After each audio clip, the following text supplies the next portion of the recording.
नमस्कार, सार्थक न्यूज के इस बुलेटिन में आपका स्वागत है। मैं हूं आपके साथ जुनेद और सबसे पहले न्यूज हेडलाइंस। यूपी में पुलिस पर फिर अटैक। कासगंज में पुलिस टीम पर हमला करने वाले एक आरोपी का एनकाउंटर। सिपाही की पीट कर की थी हत्या।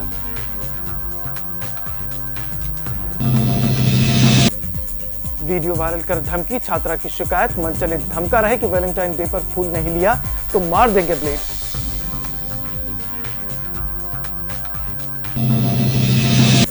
और पुलिस लाइन से चंदन का पेड़ चोरी। 30 साल पुराना था पेड़। पुलिस कर रही पड़ताल।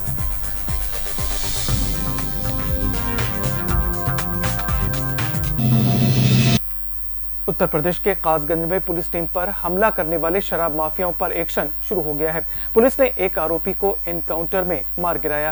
कासगंज में एसआई अशोक और सिपाही देवेंद्र नगला धीमर गांव में अवैध शराब का कारोबार करने वालों के यहां कुर्की कराने गए थे।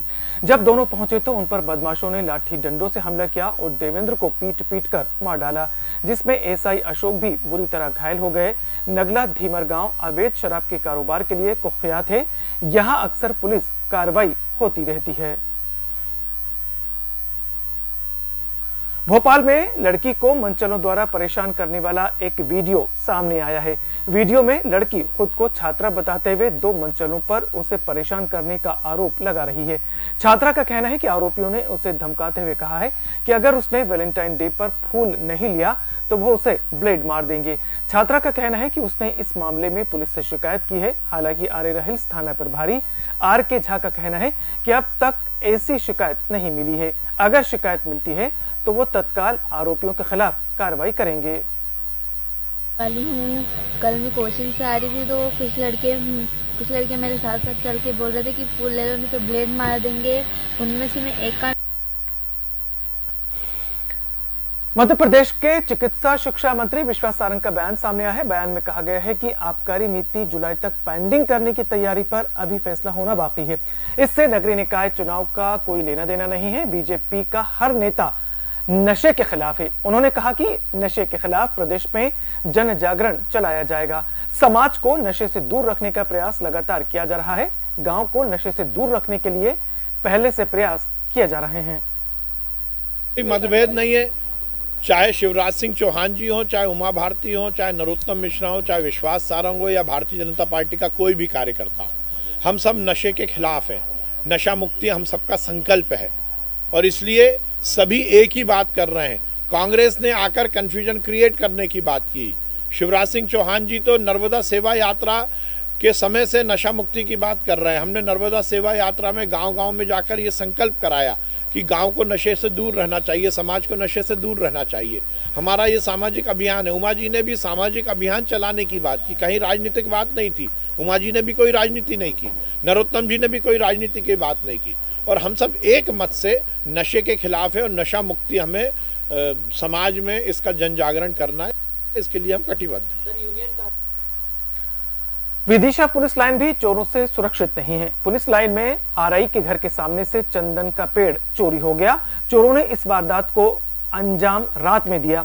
इस मामले में आरआई मिलन जैन ने सिविल लाइंस थाने में सूचना दी। पेड़ करीब 30 साल पुराना बताया जा रहा है।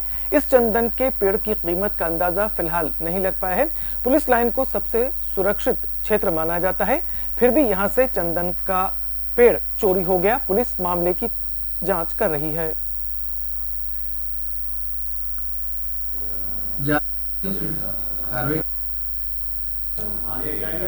सर कहीं ना कहीं देखा जाए ये तो मतलब पुलिस के ही घर में चोरी बहुत बड़ी बात है। कहीं ना कहीं मतलब ऐसा लग रहा है कि किसी मिली भगत से ऐसा काम हुआ है। इस संबंध में भी जांच की जा रही है कि किसी की मिली भगत तो नहीं है। नरसिंहपुर से आए दिन गो तस्करी के मामले लगातार सामने आ रहे हैं। बजरंग दल के कार्यकर्ताओं ने सजगता दिखाते हुए गोवंश से भरे ट्रक को पकड़ने में पुलिस की मदद की। कार्यकर्ताओं ने कहा कि उन्हें सूचना मिली थी कि नरसिंहपुर की ओर से छिंदवाड़ा की ओर एक गोवंश से भरा ट्रक तस्करी के लिए जा रहा है। बजरंग दल के कार्यकर्ताओं ने उक्त ट्रक का पीछा किया और रुकवा कर देखा तो उसमें गोवंश भरा हुआ था। पुलिस मामले की जांच कर रही है।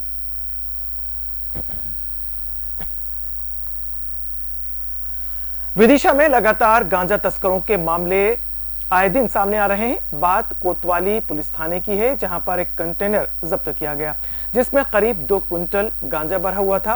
ये गांजा पूरे जिले में सप्लाई करने के लिए लाया जा रहा था। मुखबिर की सूचना पर पुलिस ने सघन चेकिंग कर 5 आरोपियों को गिरफ्तार कर लिया है।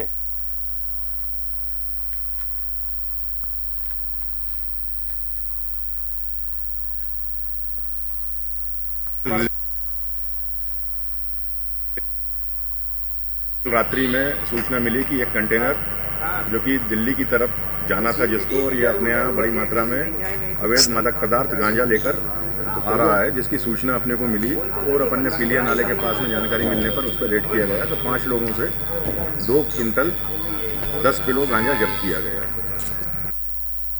जबलपुर जिले में 4 वर्दी वाले चोर सामने आए हैं। आबकारी विभाग के 2 एसआई और 2 आरक्षक चोरी करते हुए सीसीटीवी कैमरे में कैद हो गए। इन पुलिस वालों ने आबकारी विभाग के गोरखपुर स्थित कंट्रोल रूम से अलमारी तोड़कर शराब चुराई। हैरानी की बात यह है कि चोरी में शामिल दोनों एसआई एक दिन पहले ही निलंबित करते हुए एफआईआर दर्ज कराने का निर्देश दिया गया था। इसके बाद भी इनके खिलाफ केस दर्ज नहीं किया गया। जब यह मामला बढ़ा तो गोरखपुर पुलिस ने चोरों के खिलाफ आबकारी एक्ट का प्रकरण दर्ज कर जांच शुरू कर दी है। कोरोना के पहले चरण में भोपाल में अब पुलिस कर्मियों को भी टीके लगना शुरू हो गए हैं। पुलिस महानिदेशक श्री विवेक जोहरी और एडीजी श्री उपेंद्र जैन सुबह टीका लगवाने अस्पताल पहुंचे, जहां दोनों आला अफसरों ने कोरोना वैक्सीन का टीका लगवाया।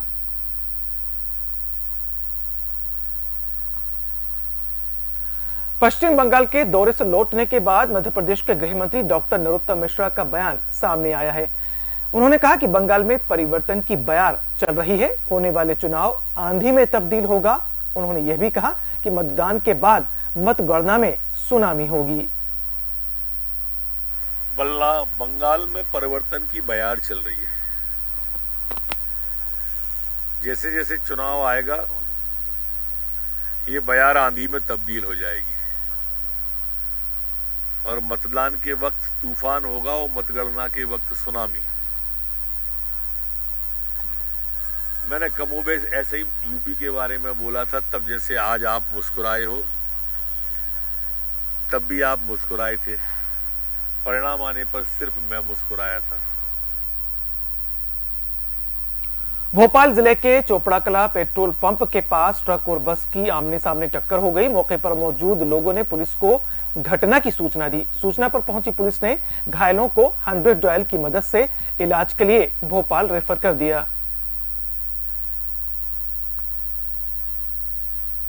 भोपाल की निशातपुरा पुलिस को बड़ी सफलता हाथ लगी है। एम्स अस्पताल में गार्ड की नौकरी दिलवाने के नाम पर ठगी करने वाले 2 आरोपियों को पुलिस ने गिरफ्तार किया है। बता दें कि आरोपी बेरोजगारों से एम्स अस्पताल में सिक्योरिटी गार्ड की नौकरी दिलवाने के नाम पर फॉर्म भरवा रहे थे और उसमें उन्होंने ये कहा कि हम ईशा सिक्योरिटी कंपनी के प्रतिनिधि हैं। आरोपी खुद को ईशा कंपनी के सुपरवाइजर भी बता रहे थे। उनके झांसे में आकर लगभग 50-60 लोगों ने फॉर्म भर दिए। जब पुलिस ने दबिश दी तो आरोपियों के पास से 5,45,000 रुपए जब्त किए गए। पुलिस आरोपियों से और भी पूछताछ कर रही है। क्लियर हो जाएगा। अभी तक की जो जानकारी प्राप्त हुई है वो यही है, उनके द्वारा ही ये बताया गया आरोपियों के द्वारा कि एम्स में ईशा कंपनी को वहाँ सिक्योरिटी गार्ड तैनात करने का काम मिला हुआ है। उनके लिए हम ये भर्ती कर रहे हैं।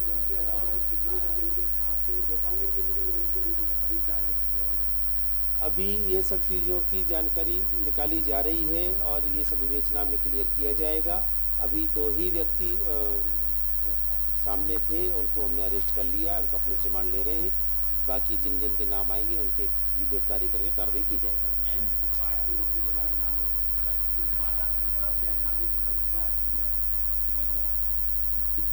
परसों शाम के समय ये सूचना प्राप्त हुई थी कि थाना निशातपुरा के पास करोन चौराहे के नज़दीक 2 व्यक्ति एक ऑफिस खोल करके और उस ऑफिस में राजधानी भोपाल में गढ़वाली समाज का स्थापना दिवस कार्यक्रम बड़े ही धूमधाम से मनाया गया। इस कार्यक्रम में मुख्य अतिथि मध्य प्रदेश विधानसभा के प्रोटोकॉल स्पीकर रामेश्वर शर्मा रहे। गढ़वाली समाज द्वारा स्थापना दिवस पर रंगारंग कार्यक्रम प्रस्तुत किया गया। साथ ही समाज के खिलाड़ियों और शिक्षा क्षेत्र में उपलब्धियां प्राप्त करने वालों को भी सम्मानित किया गया। इस स्थापना दिवस कार्यक्रम में रामेश्वर शर्मा ने समाज के लोगों को संबोधित करते हुए गढ़वाली समाज द्वारा किए जा रहे कार्यों की प्रशंसा की। गढ़वाली समाज ने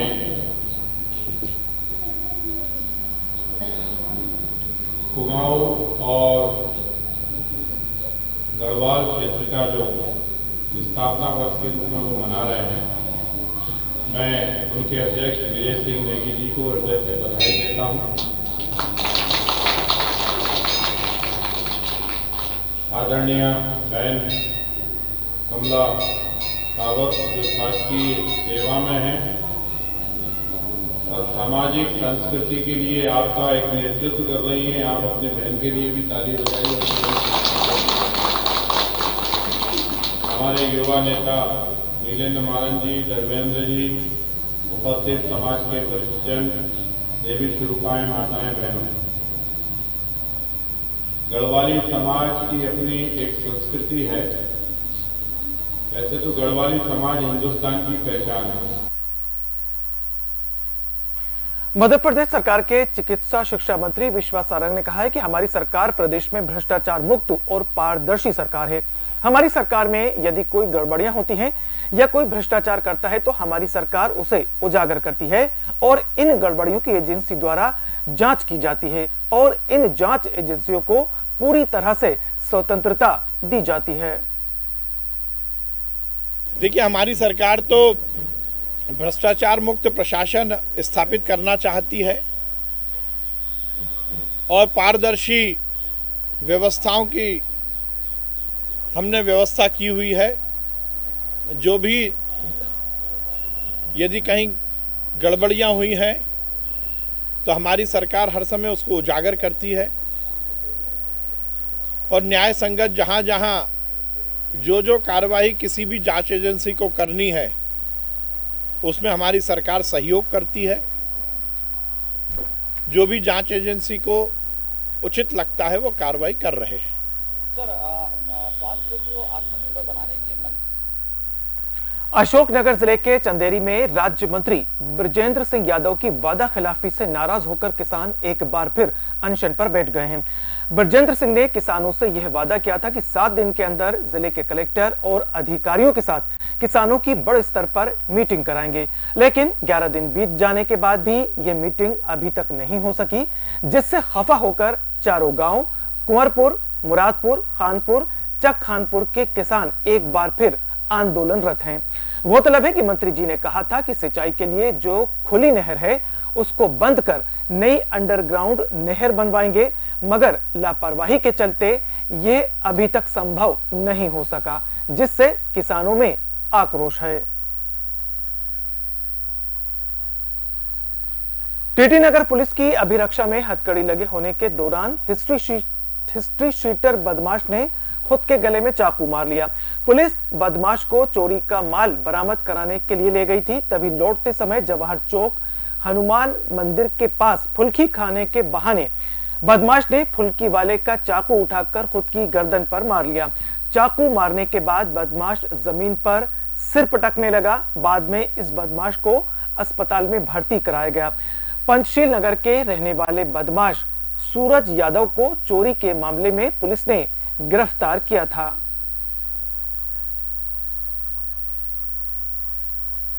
तो यह तब तक के समाचार, इजाजत दीजिए, नमस्कार।